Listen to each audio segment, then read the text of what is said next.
बोलो, क्या बात करना चाहते हो? मैं बताना चाहता हूं कि तुम भी इस देश के बेटे हो। जिस बाहरी ताकत के बल पर तुम ये लड़ाई लड़ रहे हो, वो तुम्हारा दोस्त नहीं, दुश्मन है। उन्हें तुम्हारी आजादी से कोई मतलब नहीं। उनका मकसद सिर्फ हमारे देश में दहशतगर्दी को जिंदा रखना है। तुम्हारे लिए यही बेहतर होगा कि तुम अपने साथियों के साथ हथियार डालो।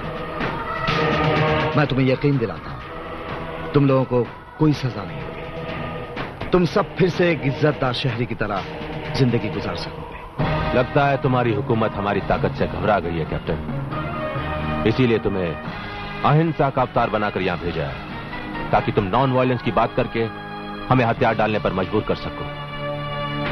मगर यह नामुमकिन है कैप्टन। कोई भी इनकलाब अचानक नहीं आ जाता। जुल्म और बेइंसाफी जब अपनी इंतहा तक पहुंचती है, तब जन्म लेती है बगावत की आंधी। तुम्हारी हुकूमत ने आज तक हमें दिया ही क्या है कैप्टन? आज भी हमारे घरों में अंधेरा है। 50 साल हो गए आजादी को मिले, लेकिन हमारी कौम के लोग आज भी गरीबी की लाइन से नीचे की जिंदगी गुजार रहे हैं। क्यों कैप्टन? इसके लिए तुम सरकार को पूरी तरह से जिम्मेदार नहीं ठहरा सकते। तरक्की और खुशहाली राशन की दुकान में मिलने वाली चीज नहीं है, जो राशन कार्ड के जरिए तुम लोगों को दी जाए। डॉक्टर इकबाल ने सच्ची बात कही है, खुदा ने आज तक उस कौम की हालत नहीं बदली, ना हो जिसको ख्याल आप अपनी हालत के बदलने का। हमारे देश में शाही हुकूमत नहीं है, आजाद जनता की सरकार है। जो भी तुम्हारी मांगे हैं सरकार के सामने रखो, लेकिन कश्मीर को मुल्क से अलग करने की बात किसी भी कीमत पर बर्दाश्त नहीं की जाएगी। इस मसले का हल अब बातचीत से नहीं होगा कैप्टन, क्योंकि हम सर पे कफन बांधकर मैदान जंग में उतर चुके हैं। अब अगर हमारे बीच कोई फैसला होगा तो वो सिर्फ जंग से होगा। हमें हर कीमत पर आजादी चाहिए कैप्टन, हर कीमत पर आजादी चाहिए। आजाद, इस वक्त मैं एक हिंदुस्तानी ऑफिसर नहीं, एक भाई की हैसियत से समझा रहा हूं। रोक दो ये सब। मैदान जंग में आकर हमारा मुकाबला तो वो पाकिस्तान भी नहीं कर सकता जिसके हाथों की कठपुतली हो तुम। फिर तुम और तुम्हारी ये चंद साथियों की औकाती क्या है? एक बागी जब अपने दिलो दिमाग में इनकलाब की आग लेकर उठ खड़ा होता है ना कैप्टन, तो बड़ी से बड़ी हुकूमत को उसके सामने झुकना पड़ता है। तुम्हारी सरकार भी झुकेगी और देश का यह हिस्सा जो हमारा है उसे तुम लोगों को हमारे हवाले करना ही पड़ेगा। ये जंग तो अब उस दिन खत्म होगी जिस दिन इस सरजमीन पर हमारा अपना कौमी परचम लहराएगा। वो दिन कभी नहीं आएगा आजाद।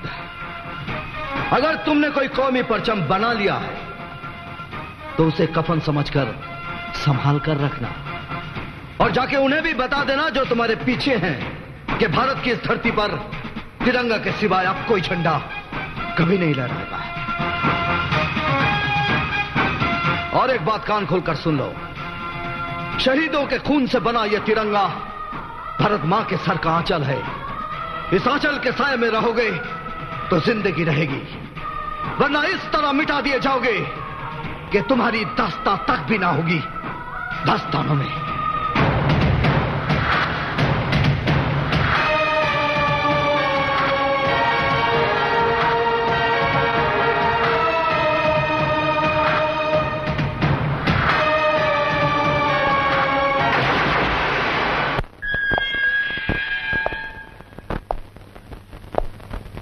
जाओ, अपनी अम्मी को लेकर कहीं और चले जाओ और एक नई जिंदगी शुरू करो। सर, मैंने तुम पर कोई एहसान नहीं किया।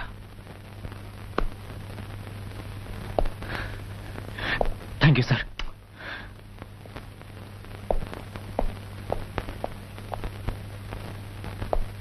मैंने फैसला कर लिया है गुल। गाजीपुर में मेरी एक चचाजात बहन रहती है, हम दोनों वहीं चले जाएंगे। ठीक है अम्मी। और हाँ, जाने से पहले पीर बाबा के दरगाह पर चलते हैं। मैंने मन्नत मांगी थी, जब तू छूट जाएगा तब फूलों की चादर चढ़ाऊंगी। ठीक है अम्मी, चलो। आजाद को पूरा यकीन था कि तू मर जाएगा, लेकिन अपनी जबान नहीं खोलेगा। फिर भी हमारे पिछले इलाकों पर छापा पड़ा। ये तो अच्छा हुआ गुल कि हम लोग वहां से सही वक्त पर निकल गए, वरना मारे जाते। एक बात तो बता गुल, तू वहां से भागा कैसे? पुलिस वालों को मारकर भागा हुआ था सर। अगर नहीं भागता तो वो लोग मुझे मार डालते। You've done a great job। Police वालों को मारकर भागना कोई आसान काम थोड़ी है। हमारे मूवमेंट को तेरे जैसे बहादुर की सख्त जरूरत है। थक गया होगा, आराम कर। आजाद,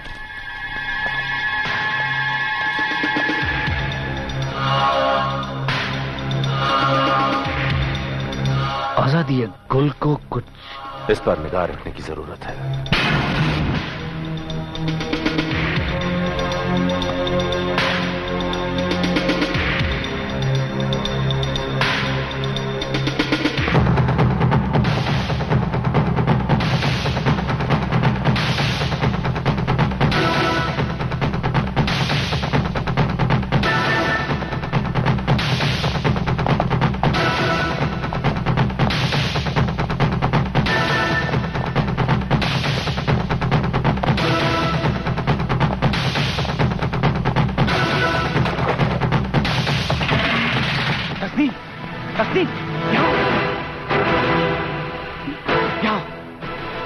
गुल, क्या बात है? तस्नीम, मैंने कादरी साहब और आजाद भाई के सामने झूठ बोला था कि मैं पुलिस वालों को मार कर आया हूं।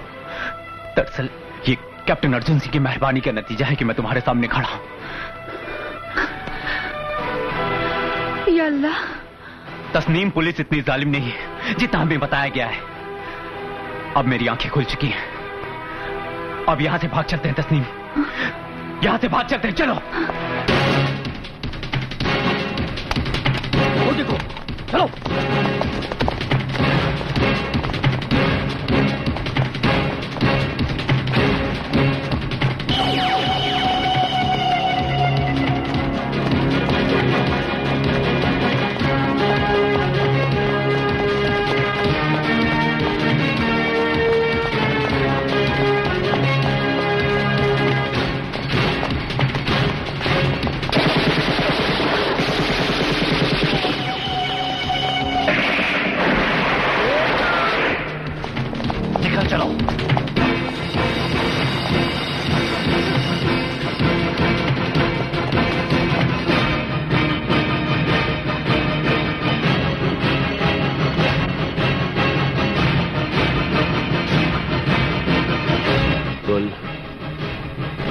आजादी खून मांगती है। आजादी के लिए खून में नहाना भी पड़ता है, खून बहाना भी पड़ता है।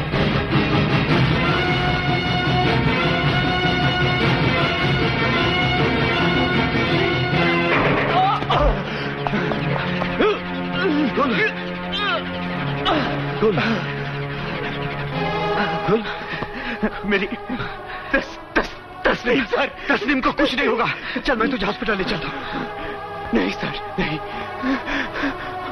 अब मेरे जाने का वक्त आ गया है सर। मेरे जाने का वक्त आ गया है। ये कुरान शरीफ अम्मी को दे दीजिएगा सर।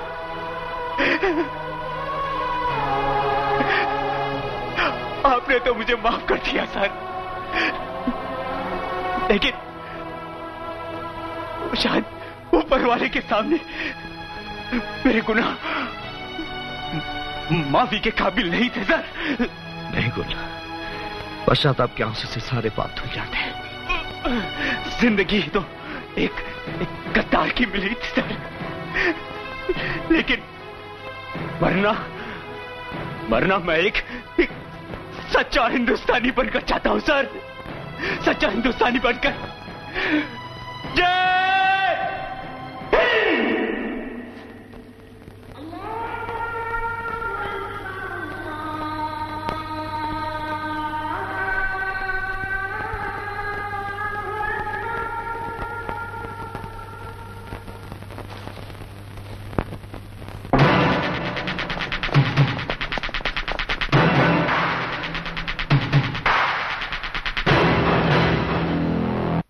कोई भी मोमेंट लीडरशिप के बगैर जिंदा नहीं रह सकती। कोई भी लड़ाई लीडर के बगैर नहीं लड़ी जा सकती। इस वक्त हमारा सबसे अहम मसला है मसूद कादरी साहब को हिरासत से निकालना। इसके लिए हमने सोच लिया है, कल शहर में कई जगह बम का धमाका करना होगा और भीड़ भाड़ वाले इलाकों में गोलियों की बरसात करके शहर में दहशत फैलानी होगी, जिससे हुकूमत को मजबूर होकर कादरी साहब को रिहा करना पड़े। आजाद, इस वक्त तुम्हारा कोई भी कदम उठाना बहुत ही खतरनाक साबित होगा। मसूद कादरी कोई मामूली लीडर नहीं है। उसकी गिरफ्तारी के बाद पुलिस आंख बंद करके सो नहीं रही होगी, बल्कि तुम्हारे हर हमले का मुंह तोड़ जवाब देने के लिए तैयारी कर रही होगी। जंग जोश व जज्बात से नहीं, दिमाग से लड़ी जाती है। हम मसूद कादरी को छुड़ाएंगे, लेकिन उसके लिए हमें सही वक्त और सही मौके का इंतजार करना होगा। कैप्टन साहब नहीं आए अब तक। आप घबराइए मत माँ जी, वो अभी आते ही होंगे। कब तक रुकना पड़ेगा? आप बिल्कुल चिंता मत कीजिए, जल्दी आ जाएंगे वो। माँ जी। कैप्टन साहब, गोला है ना आपके साथ? आप लाए हैं ना उसे? मुझे अफसोस है माँ जी, मैं आपके बेटे को जिंदा वापस ना ला सकता। वो अपने ही साथियों की गोलियों का निशाना बन गया। मरते वक्त ये मुकद्दस किताब वो मुझे सौंप गया था। आप इसे रख लीजिए।